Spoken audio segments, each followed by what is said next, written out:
último sermão de Jesus Cristo quando sobre essa terra, chamado de profético. Se a sua Bíblia tem aí uma tradução parecida com a minha, você vê isso, ó, antes do versículo 1, no capítulo 24, o sermão profético. Então Jesus, o próprio, estava aqui fazendo esse sermão, outros ele fez aí a Bíblia, e aqui agora o último, antes da sua morte e ressurreição.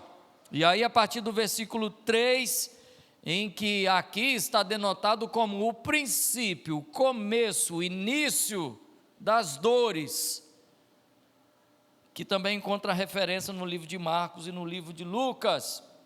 Versículo 3, o 24, o 12, que é o que nos pautará nessa manhã, e ele começa assim, e esse nos dá a entender que tem coisa que vem antes. Então vamos ver o que vem antes. Evandro, você vai passar uns dias sem tocar violão, hein, Evandro? Mas logo em breve nós estaremos ouvindo seus acordes. E esse então, nós temos que entender o que vem antes, para dizer, olha, está acontecendo isso, e por causa disso. Então vamos ver o que é que vem antes. Versículo 3 do capítulo 24, Jesus estava no Monte das Oliveiras, e estava ali assentado, e aí vieram os discípulos, e em particular lhe pediram, dize-nos quando se sucederão essas coisas. Uai, que coisas? Então vamos ao versículo 1, tendo Jesus saído do templo, iam se retirando, quando se aproximaram dele os discípulos, para lhe mostrar as construções do templo, e aí Jesus vai falar sobre a tua volta, o início da contextualização, e ele diz assim, ele porém lhes disse, Jesus respondendo aos discípulos na ocasião, vede tudo isso que são os tempos, em verdade vos digo que não ficará aqui pedra sobre pedra que não seja derribada, tudo se destruirá. Ou seja, final do versículo 3, que coisas são essas? O final dos tempos, e que sinal haverá da tua vinda, a volta de Cristo? A consumação do século. O versículo 4 continua, e ele lhes respondeu, preste atenção na resposta que Jesus dá, aquilo que ele primeiro nos chama a atenção, queridos, vede que não vos engane. Estava se falando sobre a volta de Cristo, sobre a destruição dos tempos nesse período, nesse tempo, e a primeira coisa que Jesus chama a atenção é para que possamos conhecer a verdade, porque ninguém consegue contar mentira para quem conhece a verdade. Se tu vier me contar alguma coisa, conhecendo eu a verdade, sabendo o que de fato é, eu vou dizer, rapaz, mas o que você está falando? Não é verdade, porque eu conheço a verdade, então ninguém há de me enganar. E ele chama a atenção aqui para dizer sobre isso, sobre na volta de Cristo, cuidado para que não vos engane, porque muitos virão em meu nome, dizendo, eu sou o Cristo, e enganarão a muitos. Talvez não nessas palavras, eu sou o Cristo, mas apresentando um contexto, igreja do tipo, essa eu não gosto, decepcionei-me com homens, fui para outra, estou em casa. Uma enganação da contextualização das coisas, porque se o próprio Senhor Jesus disse que edificaria a tua igreja, como podemos não viver isso? Como podemos ignorar a comunhão dos santos, ao qual somos nós encorajados para que possamos vivê-lo? E é isso que estamos fazendo nessa manhã. Então, vede para que não vos engane, porque muitos hão de fazer barulho, falar coisas e assim por diante, inventar formas diferentes de culto, muitas vezes até contrapondo as questões culturais do local ou do momento, para apresentar Jesus, quando na verdade Jesus é muito mais simples do que isso. Ontem à noite eu ouvia eu não sei como é que é aquilo, é um sermão, ao mesmo tempo é um musical, de um irmão sobre o segundo livro de Timóteo, 36 minutos, muitíssimo bem apresentado, uma contextualização, uma dessas coisas de internet que vale muito a pena ver, e ali tinha alguns depoimentos de pessoas que realmente estavam impactados, e de fato impacta pela pureza, pela simplicidade como o evangelho é apresentado, né? E isso é fantástico, a carta de 2 Timóteo de Paulo ao jovem Timóteo, e aí aqui Jesus já nos apresenta essa coisa. Então veja, com a volta de Cristo, essas coisas vão de acontecer. E eu lhe perguntei assim: o que é que lhe causa perplexidade? Eu acredito que uma delas possa ser isso, a maneira como o Evangelho tem sido apresentado de forma manca, ao invés de estar caminhando tranquilamente, com retidão, com pureza, imparcial. Um evangelho manco, um evangelho que não te dá apoio, que não te dá sustentação naquilo que realmente significa, que é a personificação do próprio Cristo. E no versículo 6 ele diz: e certamente ouvireis falar de guerra, rumores de guerra, e vede, olha essa expressão, não vos assusteis. Por que ficar perplexo quanto a isso? Porque é necessário assim acontecer.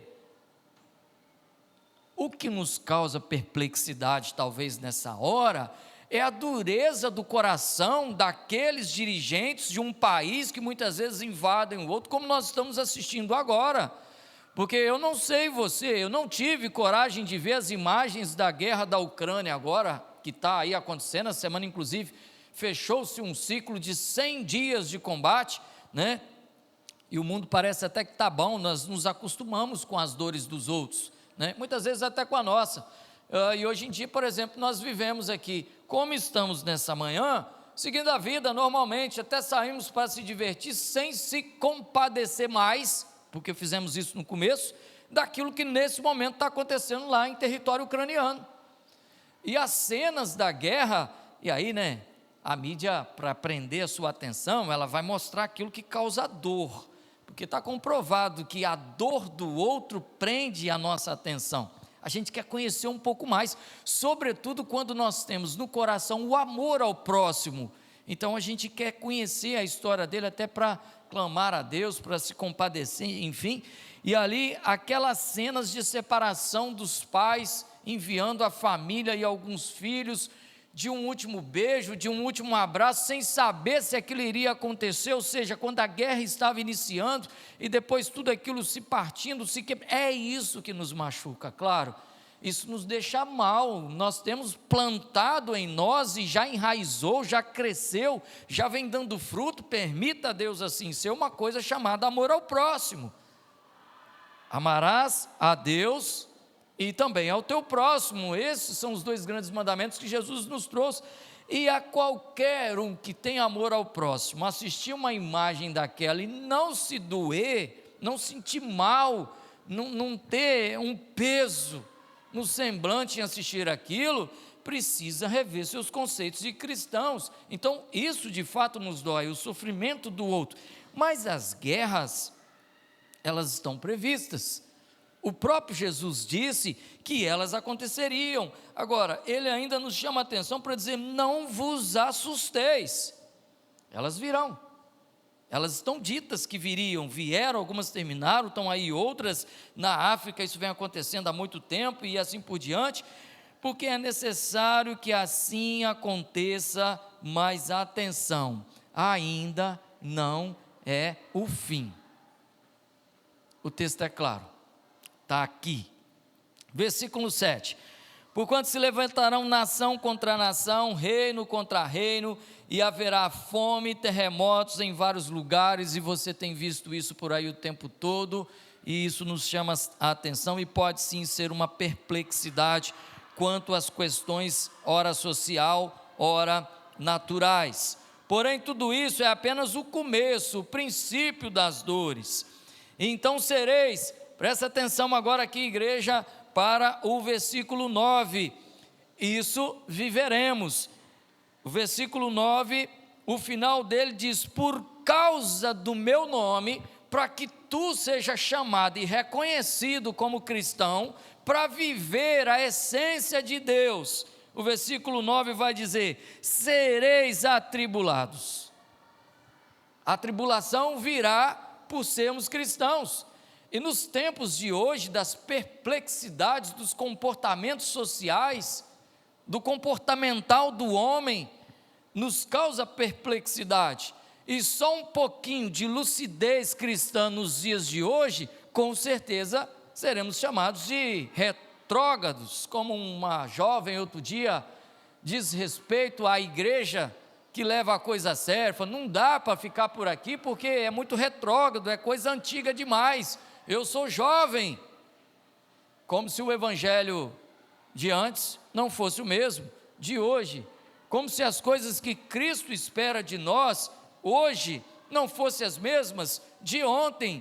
Então busca-se um modelo de vida cristã espiritual que se afasta de Deus, para satisfação do ego próprio, para satisfação daquilo que é o que eu quero, é o que eu gosto, embora possa até não ser o que é preciso, para que eu agrade a Deus. E aí eu me engano, e Jesus disse isso, não vos enganeis, cuidado, cuidado, vedes que ninguém vos engane.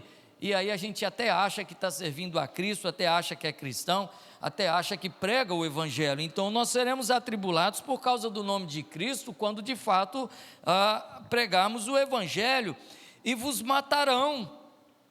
Eu acho que tem umas 2 ou 3 semanas que eu tive aqui, eu apresentei aqui, né, o link do caso da moça lá na África, que num grupo de WhatsApp, agradeceu a Deus por ter ido bem à prova, e foi condenada à morte, apedrejada em praça, em rua pública, sei lá, nós vimos isso outro dia, por ela ter dito, graças a Deus, fui bem na prova, ou coisa semelhante.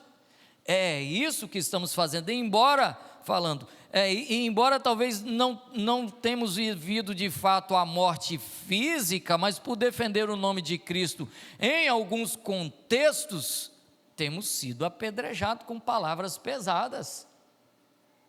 A coisa vai caminhando desse jeito. Então, versículo 9, seremos atribulados, correremos esse risco da morte, se físico ou social, e aí tem um ponto e depois vem assim escrito, e sereis odiados de todas as nações, por causa do meu nome. Nós vamos falar um pouco mais daqui a pouco sobre isso. Nesse tempo, muitos hão de escandalizar. O escândalo é algo de uma conotação social tão grande que causa espanto àqueles que tomam conhecimento. O escândalo, escandalizar, fazer algo que, na expressão da linguagem verbal, não verbal, corporal, faz com que possamos cair o queixo, aquela sensação, aquela expressão da face e dizer assim, a boca se abre porque o queixo cai, não acredito. Hão de se escandalizar, e está cada vez mais claro que postura, posicionamentos e defesas daquilo que outrora era um escândalo e até por isso não se fazia, hoje em dia está um pouco mais normal, e diga-se de passagem, normal, aliás, me permita, está aqui meu amigo, irmão, professor Albert, e ele diz assim, normal não, comum, porque normal é o que é norma, eu me lembro disso, está cada vez mais comum e quase virando norma, ou seja, meio que uma espécie de lei, pode ser desse jeito, vai acontecendo dessa forma, né? Nós vamos falar um pouquinho sobre isso à frente, mas eu não sei se essa semana que começou, vai ser a semana que vem, por esses dias, a nova carteira de habilitação nacional, e ali você pode escolher o nome com que você quer ser chamado, para permitir, você virou norma, portanto, antes você podia querer, agora você pode poder colocar o seu nome, ainda que um nome de um gênero diferente ao do qual você nasceu, ou seja, por qual nome você quer ser chamado, conhecido. Isso antes não era norma e agora virou norma, mas antes já estava comum, então a coisa vai caminhando nesse sentido, e aí muita coisa que antes era escândalo, de repente passa-se a uma situação mais comum e virando norma, assim como trair e odiar uns aos outros. Agora sim, nós chegamos no versículo 2, e foi esse "e" que nos levou aos versículos anteriores, e a igreja vai ler em alta voz o versículo 12. Vamos lá, igreja, versículo 12 do capítulo 24, podemos?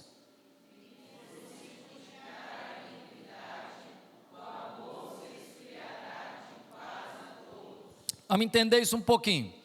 E por se multiplicar, então vamos lá, o que é multiplicação? Nas 4 possibilidades que a matemática nos apresenta, 2 faz com que o número diminua, quando eu subtraio ou divido, que é uma subtração, né? Então, se eu estou diminuindo o menos da história, ou dividindo o número do qual é o nosso objeto estudá-lo, ele vai ter um tamanho menor ao que o da sua origem. Isso é a diminuição. E aumenta quando nós somamos ou multiplicamos. Mas vamos deixar claro que somar é um ritmo de crescimento e multiplicar é outro. Porque se você fizer uma matemática simples, 1 mais 2 são 3, mais 3 e 1 vezes, e a multiplicação é extremamente mais acelerado o crescimento do que a adição. E o texto fala, olha, crescerá numa velocidade tão grande, ou seja, e por se multiplicar, é isso, vezes isso que dá muito mais aquilo, e vezes aquilo que vai cada vez mais agigantando-se, aumentando substancialmente, porque isso tem se multiplicado. Então é assim, sobretudo os de mais idade, né? Vão pensar assim, hoje em dia as coisas estão bem diferentes, porque quando eu jovem, quando eu mais criança, não tinha tudo isso, e hoje tem tanta coisa. Parece que os escândalos no passado eram menores, e eram, porque eles vieram se multiplicando, e hoje na verdade estão aí um caminhão de escândalo de coisas por dia, e que nem sempre move o coração de quem está fazendo para dizer assim, isso é feio, não, isso é feio para você, para mim não. Então, um aumento substancial e gradativo, cada vez maior, daquilo que está sendo aqui discutido, que é o quê? A iniquidade. Eu falo discutido por esse texto. E por se multiplicar, crescer aceleradamente a iniquidade, então nós temos que entender o que é iniquidade. Se eu lhe disser, tu és uma pessoa iníqua, uai, o que significa isso? E aí, queridos irmãos, os tempos de hoje em dia nos permitem, se não todos, quase todos têm à mão um celular habilitado com internet. Vale a pena usá-lo para pesquisar algumas coisas, viu? Inclusive contextualizações bíblicas, explicações. Isso se acha inclusive em redes sociais, mas fora mais ainda, viu? Há vida fora das redes sociais, há pesquisa fora das redes sociais. E se você digitar assim, significado de iníquo, ele vai dizer, é contrário à equidade. Esse in aí é o prefixo negativo, ou seja, não há equidade. O que é um iníquo?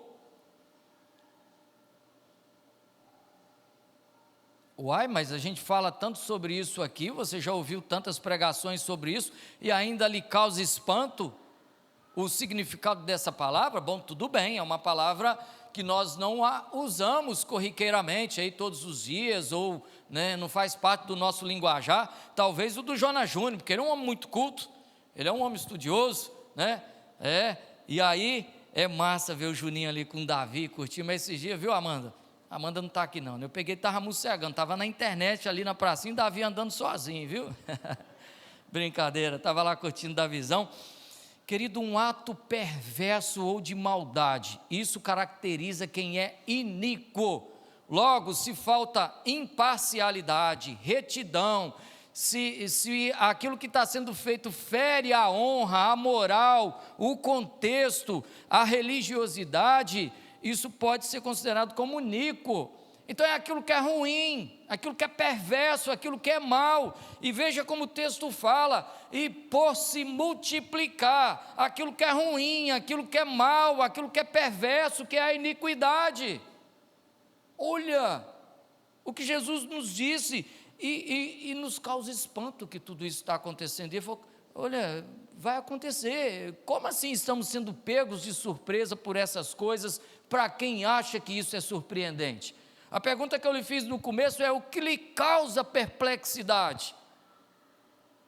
E eu já começo aqui a me desenhar como sendo assim, cada vez menos me sinto menos perplexo com as coisas que esse mundo tem nos apresentado perante a pureza do Evangelho, porque estava escrito, foi o próprio Jesus quem nos disse, mas é que vai contra aquilo que nós vivemos, vai contra aquilo que nós cremos ser bom, e muitas vezes até é um ato de misericórdia em querer, poxa, se essa pessoa entendesse o poder do Evangelho para a transformação da vida, não estaria fazendo isso. Então talvez seja isso que nos explica tal perplexidade e a iniquidade, então, que é algo ruim, que confronta a imagem e aquilo que Deus quer, né, a imagem de Deus e aquilo que Deus quer em nós, tem crescido de maneira assustadora, multiplicando-se. Mas nós vamos seguir, porque depois de iniquidade tem uma vírgula, e ele fala então, ó, vai se multiplicar a iniquidade, vírgula, e o amor. O que é o amor? O amor é uma palavra que os poetas gostam muito para escrever romances e poesias e músicas. O que é o amor? Eu prefiro a definição de Paulo. É o vínculo da perfeição. Se você quer fazer algo perfeito, e para Deus não se deve entregar nada cinzentado no sentido de estar sujo, imperfeito, é com amor que se deve fazer. Se é para se dedicar alguma coisa a alguém, é com amor que se deve dedicar, porque é o vínculo, ou seja, é o caminho, é o elo, é por onde se deve passar quando você quer ser perfeito. Foi o que disse o nosso querido irmão Paulo, nos deixou isso escrito. Então, o amor, que é o que nos move, é o que nos faz sair do lugar em favor de alguém, ou de si próprio, de um familiar, e assim por diante. E aí o amor, ele está dizendo aqui, ele vai se esfriar, ou seja, se o amor é algo que é um sentimento nobre, que o próprio Senhor Jesus disse assim, é com ele que você deve servir primeiro a Deus, e depois ao seu irmão, chamando isso de amor ao próximo e amor a Deus, dedicação profunda, total, sublime, portanto sem ele é impossível agradar a Deus. Aqui Jesus está dizendo, olha, a ferramenta com que é necessário pregar e viver o Evangelho está se esfriando. E o que é esfriar? Se você gosta de física, você vai estudar lá que a fervura ela é proveniente do aquecimento de um corpo líquido, por exemplo, da água, e aí as suas moléculas começam a se mexerem, começam a se movimentar. Por isso, quando você vai passar um café, que você sabe a hora de passar, é porque está borbulhando, as moléculas da água estão se mexendo, e essa movimentação acelerada delas causa fervura, calor, aquecimento. Então, está faltando fervura, as moléculas do amor que estavam ou deviam estar se mexendo por aí afora estão diminuindo. A agitação, a movimentação, a ponto de que se esfriar demais, entra em estado de parou tudo. O amor está se esfriando, está diminuindo cada vez mais. É isso que a palavra está falando. E aí você imagina como é a coisa. Se de um lado a iniquidade está se multiplicando e inversamente o amor está diminuindo, e o amor talvez seria o melhor remédio para combater esse tipo de coisa, aí então eu tenho que dar razão para Jesus, como ele sempre teve. Meus irmãos, ficar firme aí, porque nesse mundo vocês terão aflições, e nós acabamos de ver, nós seremos atribulados, mas tem de bom ânimo, porque eu venci. E esse mundo, aquele para o qual disse aqui o pastor Abdiel na semana passada, o diabo e os que se rebelaram foram mandados para cá. Até por isso, quando ele foi tentar Jesus, ele falou, levou Jesus num lugar alto lá, né? Ele falou, aí Jesus, está vendo essas coisas tudo aí? Se você me servir, se prostrar, me adorar, eu vou te dar esse reino todo, porque isso aqui é dele. É aqui que nós estamos, essa tribulação é aqui que nós estamos passando. Eu acho muito legal quando o anjo vai a Maria e fala, alegra-te, favorecida. E aí vai falando do nascimento de Jesus, e vai dizer para Maria, e o reino dele não terá fim. porque Jesus é rei, mas não desse mundo. Aqui jaz, deita, está dominado esse mundo sobre o inimigo. O inimigo o domina, jaz de jacere, de estar deitado, controlado, dominado, de onde vem a palavra jazigo, que é um túmulo onde se deita morto e nada se pode fazer. Assim é o mundo. E quem domina sobre ele é o adversário, o Lúcifer, o opositor, na tradução do nome da coisa. E isso tudo Jesus falou sobre esse lugar. Então, o que nos causa espanto, o que nos causa perplexidade em vendo tudo isso acontecer aqui, se o próprio Jesus diz que as coisas perversas, mas iníquas, iriam se multiplicar, crescendo, e o amor iria se esfriar, parando? O que se espera de uma mistura de bolo como essa quando sair do forno? Achas tu que é um pedaço de coisa boa para ser? Não é, queridos. É claro que há de nos causar espanto esse tipo de coisa, mas elas estavam previstas. O amor se esfriará. E aí nós chegamos na expressão onde é o objetivo para a nossa manhã. De quase todos. Eu sou apaixonado por essa expressão quase, porque ela, pensando um pouco mais sobre ela, resta esperança. Quase quer dizer que alguns não vão. Pela definição no livro Quase Salvo, porém totalmente perdido, do pastor Hernandes, ele tem uma definição, é um livretinho que você, com 2 cafés, você lê ele, muito legal, gostoso, pequeno. Ele vai dizer assim: quase é a expressão de derrota com esperança de vitória, porque você fala assim, eu quase ganhei, ué, mas perdeu. Eu quase consegui, mas não consegui. Eu quase passei, mas ficou reprovado. Então você está tendo uma expressão como que de derrota, mas quase ganhou, quase, foi por um triz, como a gente diz. O que é triz? É um beicinho de pulga. Se pulga é pequena, imagina o beicinho dela. Faltou aquilo ali para a coisa acontecer, o quase. E a expressão é, e por se multiplicar a iniquidade, versículo 12, o amor se esfriará de quase todos, ou seja, alguns restarão, porque quase é a diferença para menos do todo. Pegue tudo, tire só um pedacinho, e a maior parte, de fato, consumou-se e sobrou um pedacinho, em nome de Jesus. Que esse pedacinho seja uma lista cumprida, onde esteja escrito o seu nome. Porque é quase, irmãos, o quase ele está na beira da gente o tempo todo. Você quase cai, você quase isso, o quase está aqui. E inclusive, às vezes quase somos persuadidos, enganados, como Jesus diz, por uma doutrina esquisita, estranha, que a gente começa a dar um pouco de vazão, de conotação a ela. E a coisa vai caminhando desse jeito.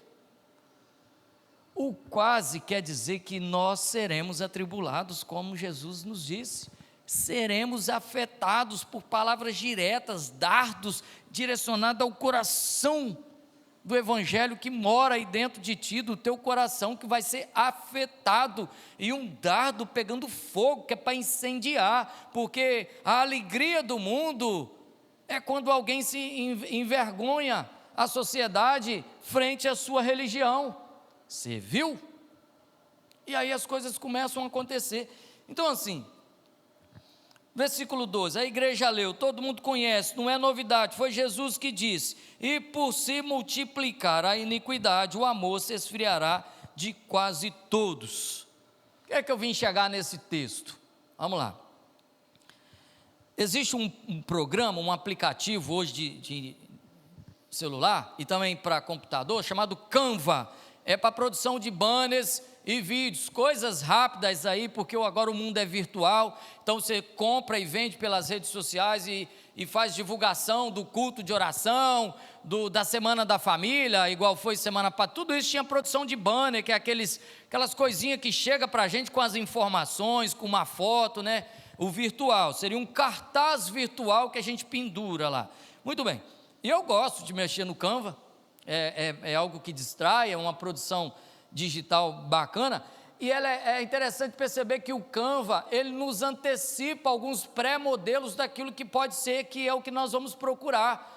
Tudo que é alusivo à data, por exemplo, se você vai se aproximando ao Dia das Mães que passou, então tem lá uma série de banners pré-prontos que basta você trocar ou a foto, ou a cor, ou a letra, ou o texto. Então ele já te antecipa e te dá um monte de banners pré-prontos relativo àquela data, né? E tem de tudo, se você procurar lá qualquer assunto praticamente vai aparecer algum tipo de banner, são milhares, dizem ser mais de 50 mil banners, já que o Canva disponibiliza pré-pronto por aí afora.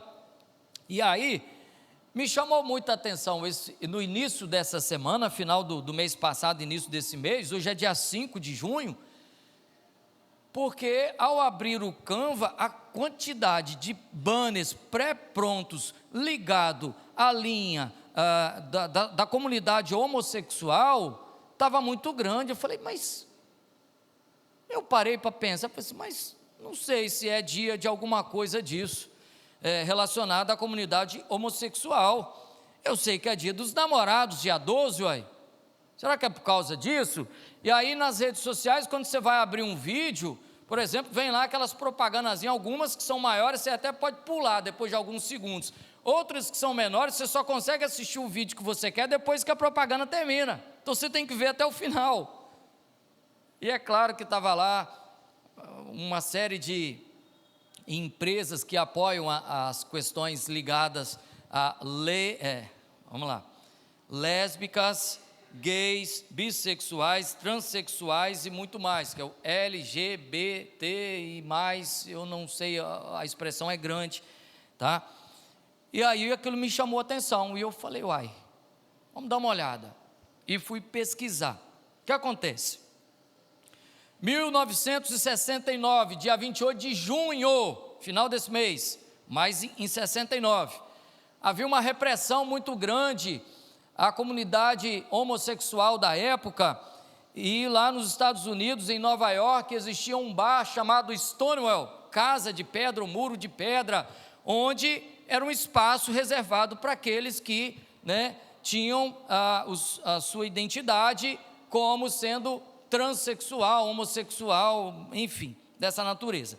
E aconteceu que a polícia estava reprimindo eles constantemente e entravam naquele bar, naquele espaço, e ali causava aquilo que a polícia sabe fazer quando age errado, no sentido de achar que pode sair batendo em qualquer um, como eram as repressões militares aí do passado, e não é assim que a coisa deve ser feita. Muito bem, naquele dia, no dia 28, houve uma revolta, o que eles chamam de levante ou revolta, 28 de junho de 1969, e aí o povo se revoltou contra os policiais que entraram com aquela truculência para poder causar de novo, né, bater, levar preso, aquela coisa toda. Isso no dia 28. No dia 29 foi contra uma comunidade de lésbicas que estavam ali se reunindo, e aí tudo que era pedra, objetos, moeda, eles jogaram nos policiais que se retiraram do local.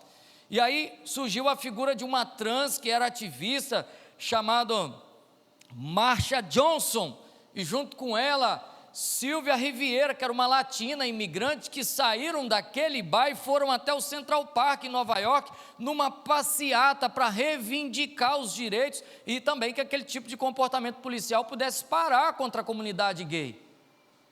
Primeira marcha do orgulho, como eles chamam. Eu tenho orgulho de ser o que eu sou, como eles pensam e tratam o assunto. 1969. E aí eu comecei a entender por que o Canva, então, estava oferecendo aquilo ali de algo que não é peculiar à nossa cultura, de que nós não fazíamos a ideia, mas que poderia muito facilmente atribuir ao Dia dos Namorados, porque em 1949, um homem chamado João Dória, esse nome tem ele atual aí na política, mas era outro, que era um comerciante, queria pegar o mês de junho, que não era mês de nada, comerciante, precisava aquecer as vendas, e falou, vou criar uma campanha de Dia dos Namorados nesse mês, porque namorado vende, né? Muita gente namora, quer namorar, marido, mulher, namoro, enfim. E aí ele estabeleceu o dia 12, que é o dia antes do dia de Santo Antônio, que é o santo casamenteiro aí. Então ele criou o dia 12, o dia dos namorados, como sendo uma movimentação econômica de fato. E exatamente no mês do orgulho gay, quando isso começou lá. Aqui no Brasil, foi em 1995, a primeira marcha gay, como eles chamam, embora durante o período militar existia uma repressão aos movimentos, aos grupos de qualquer natureza. Aí não era só homossexual, né? Qualquer grupinho, qualquer coisa podia ser investigado. Quem viveu esse período aí guarda recordações boas e ruins. Período que o Brasil mais cresceu, segundo os economistas, do ponto de vista na infraestrutura que foi investido, da moral e coisa dessa natureza, mas também de muita repressão, né? Grupos como este aqui naquela época poderia ser entendido de uma forma equivocada, dependendo do que estivesse sendo dito aqui em cima, por exemplo. E aí os militares então queriam fazer uma espécie de limpa na cidade. Traficante, vendedor de droga, que também é traficante, assaltante, prostitutas, desocupados que estavam pela rua fora, eles chegavam a levar de 300 a 500 presos, e a comunidade homossexual estava sofrendo muito com isso, só porque se reuniam para tratar daquilo que lhes é interessante. E aí aconteceu que, por conta dessa perseguição, eles não podiam mais se reunir, mas faziam as suas comunicações através de um periódico, um encartezinho, que era distribuído, vendido clandestinamente em algumas bancas. E aí, em 1983, o dono da gráfica que fazia a impressão desse periódico, falou: não vou mais emitir, que se me pegarem, eu é que vou preso. E aí ele parou de rodar aquele periódico. O que aconteceu? A comunidade homossexual foi, como aconteceu em Nova York em 69, aqui no Brasil em 83, foi protestar, fazer o tal do que eles chamam, né, de Stonewall brasileiro, ou seja, o momento da revolta na frente da gráfica, protestando: você tem que imprimir o nosso papel. Aí tornou-se público aquilo que estava velado, né, na ocasião, e aí foi então o primeiro início daquilo que é o orgulho gay, o dia do orgulho gay, o dia da parada ou da marcha gay, como é chamado por aí naturalmente. Queridos, onde é que está o perigo disso daí? Horas, Romanos, vamos abrir, Romanos, para deixar claro, esse ano ainda, se eu não estou enganado, inclusive, pastor Everson pregou aqui, usou esse texto. Romanos fala para nós a respeito dessa questão. Primeiro dizer para você o seguinte: é impossível amar ao próximo se não houver respeito. Se você não respeitar a pessoa como ela é, independente de como se veste, onde mora, classe social, econômica, aptidão sexual, seja o que for, ela merece o nosso respeito. Se é de uma outra religião, é impossível amar o outro se não tiver respeito. Então nada justifica nenhum tipo de truculência dessa maneira. É com respeito que você vai se aproximar de alguém, para quem sabe colocar o seu ponto de vista, e aí tomar aqui também o conhecimento bíblico, e dessa forma, obviamente, convencer através do Espírito Santo de Deus, que esse papel é dele, se apresenta o texto, né, e o Espírito Santo vem com o contexto da coisa, e toca o coração daquele que é pecador, para que arrependa-se. Então, sem respeito não se chega a lugar nenhum. E eu me lembro de um período lá atrás, em que estavam acontecendo as marchas gays, né, pelo Brasil afora, e depois o poder público começou a liberar muito recurso para isso, contratação de shows, estrutura, é uma manifestação cultural, e querendo ou não, o poder público pode ou não, isso é prerrogativa do poder público, assim como numa festa da cidade, vai contratar um show gospel, um show qualquer, um evento, uma exposição, é prerrogativa do poder público, conforme quem está com a caneta na mão, assim o fará. E havia muita hostilização aos homossexuais naquele período, sobretudo quando a mídia então trazia, né? Vamos ser sinceros, que nós estamos numa classe de adultos, né? Adultos e casais que também são adultos, até por isso estão casados. nós crescemos assistindo a homossexualidade como piada na televisão. Quantos humoristas, e não foram poucos, que tinha ali um personagem homossexual que fazia brincadeira com aquilo, e aquela conotação ali, ninguém na época criticava, chamava isso de perseguição ou coisa dessa natureza. Não bastasse os Trapalhões, Jô Soares, Chicanis, um montão, um caminhão deles, eu falei aqui 3 nomes principais, que tinha a figura de um homossexual, e que nós crescemos vendo aquilo ali acontecer, e deu uma conotação lúdica, de brincadeira, que tudo bem, arma do inimigo, a tal do sorrateiramente, desculpa, ou seja, como um rato influenciando essa questão à sociedade, para que não pudéssemos perceber, ou seja, não foi de forma truculenta, que se fosse, teria talvez o mesmo resultado, quando nós truculentamente queremos apresentar Jesus para alguém que não crê em Jesus, e aí vai dar confusão. Jesus é doce, então importa que possamos viver isso com doçura, com respeito a essa coisa. E aí o versículo 32 de Romanos 1 deixa claro o seguinte: 1969, lá em Nova York, ou em 83 aqui no Brasil, começaram então aqueles que de fato se declaravam gays, lésbicas, trans, enfim, homossexuais, a caminhar dizendo: queremos respeito. Era essa a intenção inicial. E alguns que estavam não eram do grupo da comunidade. E para esses e para aqueles, a Bíblia fala o seguinte: ora, conhecendo eles, e aí se você for ver o contexto, nós estamos falando daqueles que são reprováveis, possuem reprováveis sentimentos. Se você pegar a partir do versículo 28, você vai ler sobre isso, e que trata de uma forma muito direta as questões de sexualidade pelo mesmo sexo, a homossexualidade. Ora, conhecendo eles a sentença de Deus, não sou eu, é a Bíblia. Qualquer um tendo a Bíblia, assistindo esse vídeo em casa e quiser ler o texto, faça-me o favor. Romanos 1:32. Conhecendo eles, aqueles que estavam entregues então aos sentimentos reprováveis, a sentença de Deus, de que são passíveis de morte espiritual, a condenação, é isso que é a questão.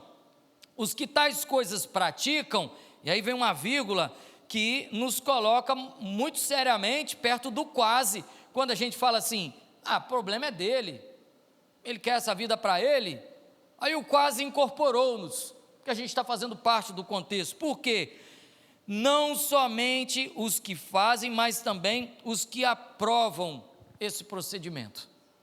Aquela história de que não tem em cima do muro para Deus, ou você pertence a Deus, ou em cima do muro, e o outro lado é do diabo. E se você está em cima do muro, então é como se você estivesse contra Deus. Então o texto é muito claro com relação a isso. E eu quero crer que você, assim como eu, conheça, se não poucos, várias pessoas que são de aptidão homossexuais. E foi para eles que Jesus também disse: vai lá e anuncia o Evangelho. Mas a igreja está despreparada para isso, e isso me causa perplexidade.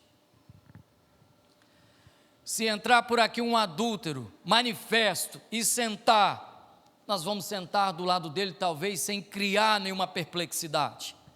Se entrar por aqui alguém que rouba, ainda que a gente conheça isso de maneira velada e não seja publicamente, nós vamos sentar ao lado do ladrão, quem sabe, abrir um sorriso, apertar a mão, ficar ao lado, talvez sem perplexidade. Mas eu não sei se eu posso dizer a mesma coisa se entrar aqui na igreja um bêbado, um homossexual, e sentar aqui, se nós vamos agir do mesmo jeito, porque a igreja não está preparada para amar um pecador que está de mãos dadas com a homossexualidade, aquele que se decidiu por esse caráter sexual. Isso me causa perplexidade. Irmãos, nós estamos vivendo um período político que não é mais esse ou aquele partido. Agora todos estão de um lado chamado direita e os outros estão de um outro chamado esquerda. São dois lados. A gente sabe disso. Então o que pauta hoje as questões sociais é quem está no poder. Recentemente, o presidente atual dos Estados Unidos, Biden, foi eleito. E uma pessoa que pouco se importa com política, mas que é da área da esquerda, estava ao meu lado quando chegou a notícia pelas redes de que ele havia sido eleito, e ele é da esquerda, e aquela pessoa comemorou uma forma tão grande a eleição do Biden, como se fosse um norte-americano, e sequer ela gosta de política, embora viva os prazeres daquilo que resulta para ela de política, né? Por ser alguém de berço esquerdista e agir dessa maneira, mas de uma forma muito não convencida, no sentido de não se envolver diretamente, a não ser quando de interesse próprio, que aliás é uma característica de quem pensa só em si, e o egoísmo é esquerdista, eu acredito. E aquela pessoa comemorou um dos primeiros atos do presidente Biden, com a caneta na mão, foi uma liberalidade homossexual no país gigantesca. Não é que foi o Biden, é que era uma contextualização esquerdista, assim como é para o nosso país. Então, isso nos pauta. Sobre isso, nós temos que estar atentos. Nós vamos, hoje é quando? Junho, julho, agosto, em aproximadamente 3 meses, vamos começar o período da campanha eleitoral. E a turma está doida, né? Porque antes era obrigado a assistir televisão e ver os cabras lá. Hoje em dia você não precisa mais ficar assistindo os mesmos canais, que a gente tem opção. Então, como chegar até o eleitor? Agora a campanha é digital. E quem não sabe mexer com isso, está ficando para trás. E aí, nós precisamos ficar atentos para que o que Jesus nos disse lá no versículo 4, não se cumpra também em nós. Vede que ninguém vos engane. E aí tem gente tomando conotação política, sem antes orar e agir conforme aquilo que Deus responder. Olha, o voto é livre, mas se você vota em quem defende aquilo que vai contra a Bíblia, o quase te abraçou. O quase todos, o esfriar, te esfriou. E o amor já não está mais em ti como precisava para que você pudesse servir a Deus de forma pura, genuína e autêntica. É uma questão de escolha, de opção, não é? Ser homossexual ou não? Ora, se quem escolheu ser, eu tenho que respeitar. Quem é hétero também precisa do respeito, e nem sempre tem, porque se tem uma coisa que a turma da comunidade LGBTQ+, alguma coisa, não aceita, é você dizer que você não concorda, mesmo que biblicamente, aí eu não estou falando de opinião própria, porque nós enquanto cristãos precisamos ser a essência de Cristo, o retrato de Cristo, a personificação de Cristo nessa hora, para viver o Evangelho. Então, declaradamente, eu já disse aqui à igreja, repito, tenho amigos que são e amigas que são homossexuais, que eu não tenho vergonha de abraçar, conviver, beijar e dizer que amo, porque eu digo, na prática da coisa, nem por isso deixei de falar claramente, quando apareceu a ocasião de que eu lhe amo como tu é, mas eu não posso aprovar o que tu faz, porque quem me pauta é a Bíblia. Vamos à Bíblia? Ah, mas, não, tudo bem. Eu concordo, mas é a Bíblia, e isso é que importa. Queridos irmãos, a gente tem uma pequena, aí, né, todas as coisas parece que vão sendo combinadas, nós estamos indo para o final, mas eu acredito que, coincidente ou não, embora eu não acredito muito nisso, conhecendo os viés políticos por trás das câmeras, eu sei como a coisa às vezes ela é mesmo sorrateira. O IBGE pela primeira vez fez uma pesquisa cuja pergunta era o seguinte: qual é a sua orientação sexual? Isso faz parte do Programa Nacional de Saúde, orientação sexual ligada à questão da saúde. Precisa, assim, se você quiser entender, estudar um pouco mais essa questão para você entender, tá?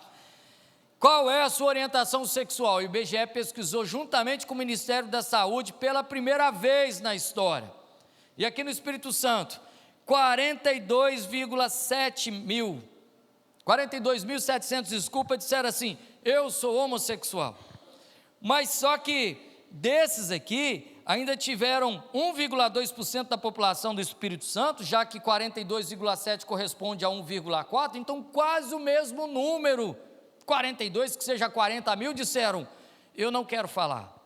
Uai, se você não quer falar, porque já há uma dúvida da coisa, ou seja, muitos lutam dentro de si sobre assumir ou não essa postura, no sentido de que grande parte deles, eu acredito nisso, conhece o Evangelho e sabe o que o Evangelho fala a esse respeito, mas, pelo sim ou pelo não, 42 mil disseram no Espírito Santo: nós somos homossexuais. No Brasil, salvo engano, esse número vai em torno de 3 milhões, é quase a população inteira do Espírito Santo e gira em torno de 1,8%, não é diferente em outros países, ou seja, é algo que checou-se que vai se repetindo com poucas variações de um país para outro. O estado do Distrito Federal é quem tem uma das maiores concentrações, com quase 3% da sua população assumidamente se declarando como homossexual. Mas por que você está falando tudo isso, meu irmão? Estou falando tudo isso pelo seguinte, queridos: a igreja precisa tomar postura quanto a isso, e o que é a postura que se espera sobre isso? É amar ao próximo como a si mesmo, e aí se dedicar a ele, com respeito, com a pregação do Evangelho, de forma que não ofende, que não machuca. É um pecador, é isso que nós temos que entender à luz da palavra, e nada mais, como qualquer um outro pecado, como no meio de nós há pecados. Qual é a diferença para quem usa a língua para fazer fofocas e contar mentiras de quem se define por um grupo homossexual? Perante a cruz de Cristo, nenhuma. Mas uma dessas passeatas aí que eles fizeram, feriram o Evangelho, quando, ou pelo menos a pessoa de Cristo, quando usando um crucifixo em plena luz pública, debaixo de um sol, introduziram no ânus. Parece que os homossexuais, que inicialmente lutaram apenas por ter o seu direito de ser quem eles querem na sociedade com respeito, se viraram contra a igreja, no sentido de achar que a igreja combate, e isso é perante a Bíblia, de fato acontece, a prática pecaminosa, e aí deixaram de ter só o interesse de ter as suas normas, falamos aqui, respeitadas, ainda que só para eles, para ser uma tribulação. Jesus falou sobre isso: sereis atribulados. E hoje a igreja sofre da parte de alguns, eu diria até mesmo de uma minoria, perseguição por conta do Evangelho frente às questões homossexuais. A igreja precisa estar preparada para esse tipo de pecador, tanto quanto para outro. É só essa questão que talvez tenhamos que ficar um pouco mais atento. Nós estamos deixando se levar por opiniões próprias, nós temos apertado a mão de algumas pessoas, aí não é só homossexual, com espinhos na mão, na nossa mão, para furar só a deles, e queremos ser bem-vindos, com o sapato sujo, querendo entrar no coração de alguém para sujar o coração, porque antes de se apresentar para esse tipo de coisa, em amor, em dedicação, para apresentar-lhe algo de bom, nós vamos de maneira truculenta, não respeitosa, com dureza, com a faca cortando. A verdade tem que ser apresentada, mas lembre-se, não é tu que convence, é o Espírito Santo de Deus. Então nós temos que trabalhar a coisa como Deus quer que façamos e deixar que o Espírito Santo haja. E muitas vezes a gente está querendo ser o anunciador e o próprio Espírito Santo, para nem que seja na marra, independente de quem o seja, fazer a coisa descer, como se usa a expressão, goela abaixo. Te causa espanto? Te causa perplexidade? Olha, eu costumo dizer que a mim não. O meu reino não é aqui, disse Jesus para Pôncio Pilatos. E disse Jesus aos discípulos e para nós: eu estou indo embora para a casa de meu Pai, onde há muitas moradas, e eu vou lá para preparar um lugar, porque quando o anjo Gabriel veio a Maria, disse: o teu reino não terá fim, que não é aqui. Então Jesus, quando aqui estava, voltou para o reino dele, que não tem fim, onde está Deus, e falou: olha, eu estou indo lá preparar um lugar, e eu vou voltar aqui para buscar vocês, para que onde eu esteja, estejai vós também. Nós não somos desse mundo, se não entendermos com propriedade, tomar conta disso, sabe, para não deixar o quase nos abraçar, vamos ficar daqui vergonhosamente pregando o Evangelho, Não me canso de citar, de ler e de pensar sobre o que Paulo disse em 1 Coríntios 15, 34, salvo engano, de que para nossa vergonha muitos não conhecem o Evangelho, porque vivemos como bêbados na rua, vivendo as coisas e os prazeres desse mundo, quando deveríamos estar vivendo a pessoa de Cristo. Então as pessoas olham para nós e, ao invés de enxergar a Cristo, enxergam nada mais do que uma reprodução daquilo que o mundo tem feito, em detrimento das causas espirituais. E Paulo usa essa expressão: para a vergonha do Evangelho, para a vossa vergonha, nos acusando diretamente do que temos talvez deixado de fazer. Meu irmão, hoje você vai para casa, amanhã você vai para o trabalho, você tem contato diário com pecadores, eles precisam conhecer a graça de Deus, a glória de Deus, e cabe a você revelar, esconder-se de Cristo nessa hora. Talvez seja um pecado que possa não socialmente se assemelhar às questões aqui hoje tratamos, mas para Cristo é de igual teor, porque nós fomos arregimentados, fala Paulo para Timóteo, arregimentados para o exército da vida. E o arregimentar-se quer dizer, você foi convocado para o exército da vida, você foi alistado para o exército da vida. E tu, soldado, que não prega o evangelho, está deitado dentro das trincheiras, enquanto tiro para todo lado sendo aplicado, porque você está numa situação confortável, cômoda, e dando graças a Deus que inventaram o sofá, seu lugar predileto e preferido. Misericórdia a Deus sobre essa postura.